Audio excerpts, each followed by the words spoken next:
মাথাতে উঠতে যাচ্ছে আরও একটা শ্রেষ্ঠত্বের মুকুট। এবার পেতে চলেছেন বিশেষ সম্মাননা, যেখানে তার সাথে মনোনয়ন পেয়েছেন আরও দুজন ফুটবলার।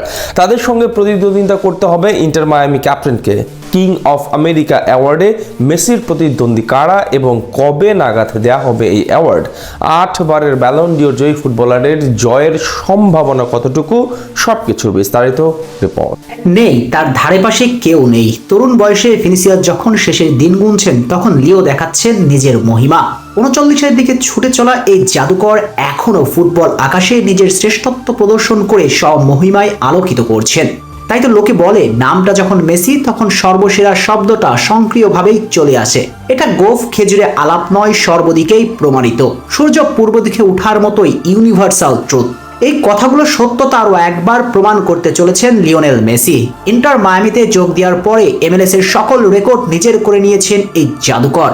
শুধু উত্তর আমেরিকাতে সীমাবদ্ধ না থেকে এবার পদার্পণ করছেন দক্ষিণ আমেরিকা জয়ের উদ্দেশ্যেও। ভিনিসিয়াস রদ্রিগোর মতো তরুণ খেলোয়াড়রা যেখানে নাম লেখানোর সুযোগ পাননি, সেখানে মেসি নিজের করে নিতে চলছেন the king of America award. উরুগুয়ের পত্রিকা এল পাইস কর্তৃক পরিচালিত এই পুরস্কারটা প্রতি বছর দেওয়া হয় দক্ষিণ আমেরিকার সেরা পারফর্মারকে। ইন্টার মায়ামি ও নিজ দেশ আর্জেন্টিনার হয়ে করা পারফরমেন্সের ভিত্তিতেই এই পুরস্কারের তালিকায় নিজের নাম লেখান লিও। 1971 সাল থেকে উরুগুয়ের পত্রিকা এল পাইস পরিচালনা করে আসছে রে দে আমেরিকা বা কিং অফ আমেরিকা নামের ব্যক্তিগত পুরস্কারটি। এখানে টানা দ্বিতীয়বারের মতো তালিকাভুক্ত হয়েছেন লিও মেসি।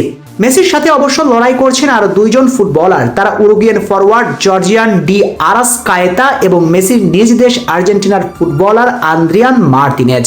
জর্জিয়ান ডি আরাসকায়েতা ব্রাজিলের ক্লাব ফ্লামিঙ্গোর হয়ে পার করেছেন দুর্দান্ত একটা বছর। 48 ম্যাচে দেখা পেয়েছেন 19 গোল এবং করেছেন 15টি অ্যাসিস্ট। অন্যদিকে আন্দ্রিয়ান মার্তিনেজ খেলছেন আর্জেন্টিনার ক্লাব রেসিং এর হয়ে। 2025 সালে 14 ম্যাচে করেছেন 7 গোল এবং 2টি অ্যাসিস্ট।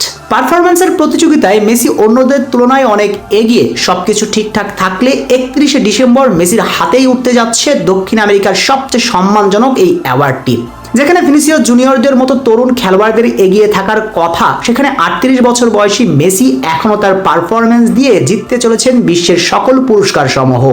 এমন অ্যাওয়ার্ড শিরোপার স্বীকৃতি নিয়ে এই মেসি যাচ্ছেন বিশ্বকাপে চোখে জল স্বপ্ন নিয়ে। নিশ্চয়ই সেই স্বপ্নটা কি তা বলে দিতে হচ্ছে না নতুন করে, কারণ এই জাদুকর দেশকে দিতে চায় চতুর্থ বিশ্ব জয়ের স্বাদ। মঞ্চ প্রস্তুত লিও, আপনি প্রস্তুত তো শেষবার মেসির জোয়ারে ভাসার জন্য? আমেরিকার মাটিতে হবে নাকি আরো একটা মেসি শো? এই কথাগুলো সত্যতা আরো একবার প্রমাণ করতে চলেছেন লিওনেল মেসি। তাই তো লোকে বলে, নামটা যখন মেসি তখন সর্বসেরা শব্দটা সক্রিয়ভাবেই চলে আসে।